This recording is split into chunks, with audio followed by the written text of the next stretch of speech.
All right, so are you ready to dive into the Marvel Universe today? Because we are talking about the one, the only Stan Lee. The man, the myth, the legend. Yeah, and we say the man, the myth, the legend, but this is someone whose life story is almost as fascinating as some of the characters he created. It's true. And, he's someone that I think a lot of people feel like they know. But this deep dive, we're really going to try and get you a more three-dimensional look at who he was Exactly, and we're doing that with this book right here. True Believer, The Rise and Fall of Stan Lee. by Abraham Riesman. Yeah, by Abraham Riesman. And it is a doozy. Oh, yeah. It is juicy. So let's get into it. Stan Lee, New York City, Great Depression, son of immigrants. Not exactly the glamorous start you might expect for the guy who'd basically shaped superhero comics as we know them. Not at all. And Riesman does a great job, like right out of the gate, setting the scene. You're in the thick of it with young Stan Lee, son of Romanian Jewish immigrants. And the book really touches on how much that kind of upbringing during such a difficult time in American history really shaped his worldview. See, that's what I love about this book, because it's not just about, Spider-Man or the Fantastic Four. It's like a window into a whole era of American culture, and Stan Lee is right there in the middle of it. Oh, yeah, he's like this lightning rod for all these cultural shifts happening at the time. And even as a kid, you can see the seeds of his creativity. Like he's devouring pulp magazines, these adventure serials, even those letters to the editor sections nobody reads anymore. Oh, totally. And that's key because you can see how those influences, like, that's the primordial soup of his imagination right there. Okay, so we've got this young Stan Lee obsessed with stories, coming of age, right as comics are emerging as this new medium. And then, bam, the 1950s hit, and we get this whole backlash against comics. It's wild, right? This new form of entertainment. And it's like, people didn't know what to make of it. Was it art? Was it trash? Was it corrupting the youth? And here's where it gets interesting, because Stan Lee, the guy who later gave us the X-Men fighting for social justice, he was part of that anti-comics movement. Yeah, and Riesman doesn't shy away from that at all. In fact, he's got this quote from Stan where he's basically saying, oh, comics, they're harmless fun for kids. Yeah. Nothing to see here. Which is kind of wild when you think about the more socially conscious stuff he'd write later on. Totally makes you wonder, was he just playing the game back then, or did he genuinely evolve with the times? It's one of those things that makes you really think about his legacy. Absolutely, and that's what we're here to do. Keep diving into this fascinating and complicated life. So buckle up, because we are just getting started. And if all, he did, it's like he went from defending comics to completely revolutionizing them. Oh, totally.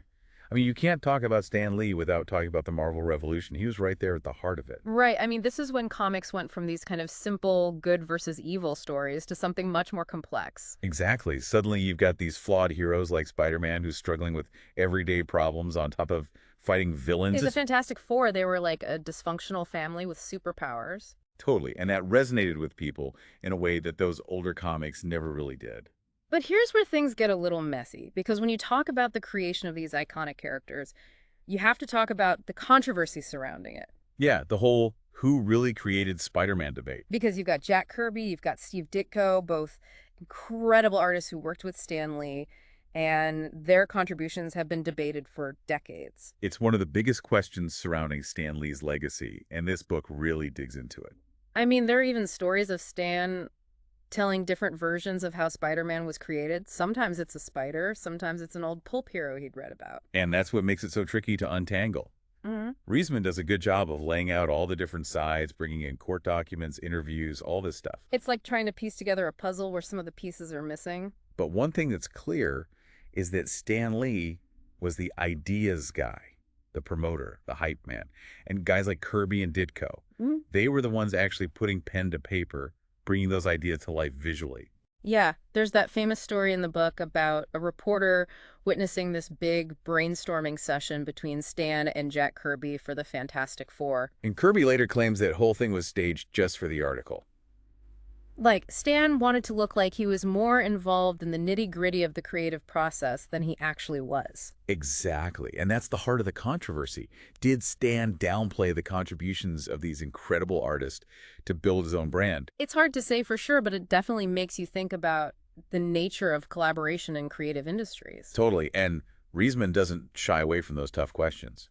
He presents all the evidence and lets the reader decide for themselves. So we've got Stan Lee at the height of his fame. The Marvel Universe is exploding, and he's this pop culture icon. But then things start to shift a little. Yeah, the 70s hit, and it's like he's trying to figure out his next move. He wants to conquer Hollywood. There are these weird projects he takes on, like a collaboration with Mae West. Mae West, the actress. Yeah, it was a whole thing. I mean, it's almost like he's a bit lost creatively. Like he's chasing that same level of success, but it's not quite happening. And on top of that, Riesman starts to peel back the layers of Stan's personal life. We get glimpses of his relationship with his wife, Joan, their extravagant lifestyle, and then there's his daughter, JC. And things aren't exactly peachy there. Not exactly. It's clear that JC was a troubled soul, and her story becomes really important as we get into the later years of Stan's life. But before we get there, we've got a whole couple of decades to unpack the 90s Marvel going through its own ups and downs, and Stan right there in the thick of it. Buckle up, because it's a wild ride. Just a quick question, though. Did Stan Lee have anything to do with Power Rangers? He did. He was one of the first people to see the potential in adapting that Japanese import for American audiences. Seriously. Yeah, and the guy had his finger on the pulse of pop culture. And let's not forget, he was the biggest champion for Ant-Man back when nobody else at Marvel saw the potential in the character. That's true. He always seemed to have this almost uncanny ability to spot a good story. He did. Yeah. But was it always just about the story, though? Because reading about some of his business dealings, you start to wonder, was his talent for self-promotion both his greatest strength and his biggest weakness? Like that whole Stan Lee media thing? Oh, yeah, that was a mess. Remind me what happened there again? So basically, Stan teams up with this group of people, and they're going to revolutionize online entertainment animation comics, the whole 9 yards. Big promises. Huge promises. But it all implodes spectacularly. Lawsuits, accusations, the whole shebang. It's like a cautionary tale about the dark side of fame and ambition. And unfortunately kind of sets the stage for the final chapter of Stan's life, where he's this revered figure, but also vulnerable, susceptible to people who might not have had his best interest at heart. It's a tough thing to talk about, right? Because we've got this guy, Stan Lee, who brought so much joy to so many people, but those final years of his life, man, they are overshadowed by some really serious allegations. Yeah, elder abuse, family conflicts. It's a far cry from the image of Stan Lee shouting, "Excelsior."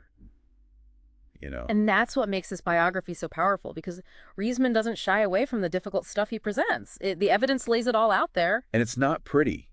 I mean, you've got these accusations against people who are supposed to be looking after Stan, even his own daughter, JC. It's just sad. You know, you want to believe the best in people, especially your heroes. Right. But this book forces you to confront a more complicated reality. It reminds you that even our idols, they're human. They're flawed. They make mistakes. And that's something that I think a lot of people forget, especially in today's culture where we put celebrities on these pedestals. Exactly. It's like we expect them to be perfect. When they fall short, it can be really disillusioning. So where does that leave us? How do we deal with this kind of complicated legacy? I mean, can you separate the art from the artist in a case like this? That's the million-dollar question, isn't it? And I don't think there's an easy answer. It's something that everyone has to grapple with on their own. Yeah, I mean, you've got Stan Lee's undeniable contributions to pop culture, but you also have these troubling allegations about his personal life. And the book doesn't try to tell you what to think. It just presents the information and lets you draw your own conclusions. Which I appreciate. I mean, it's not about condemning anyone. It's about having these important conversations about legacy, about accountability. Right, and it makes you think about all the other creators out there, the ones whose stories we don't hear about. Are there unsung heroes behind some of our favorite works? And what about those who maybe didn't get the recognition they deserved because they were overshadowed by someone like Stan Lee? It's a lot to unpack, and I think that's why Riesman's book is so important. It's not just a biography, it's a starting point for a bigger conversation about creativity, about power, about the responsibility that comes with both. Yeah, this deep dive has definitely given me a lot to think about. I mean, we started off talking about Stan Lee, the icon, but we ended up somewhere much more nuanced, much more human. And I think that's the biggest takeaway from all of this, that even our heroes are flawed. They're complex. They're capable of great things and also of making mistakes. And maybe that's what makes them so interesting in the first place. So to everyone listening, thanks for joining us on this journey.